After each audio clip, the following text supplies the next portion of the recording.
friends, welcome back to my channel Learn Smart Coding. In this video we're going to see how to pass parameters using spread operator.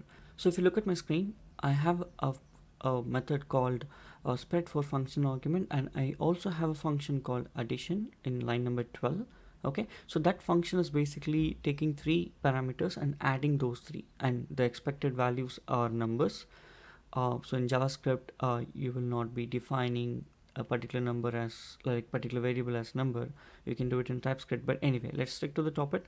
So what I'm doing is, if I pass three numbers into this addition function, it will return a addition of three variables. Okay, we are doing it in the console. This is one way.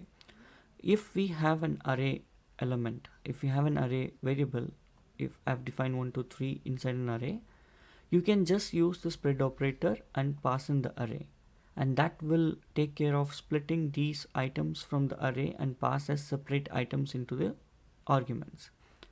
And exactly same, so I've done that, I've added it. So if you see, the result of these two should be same. You can see from my right hand side the results are same.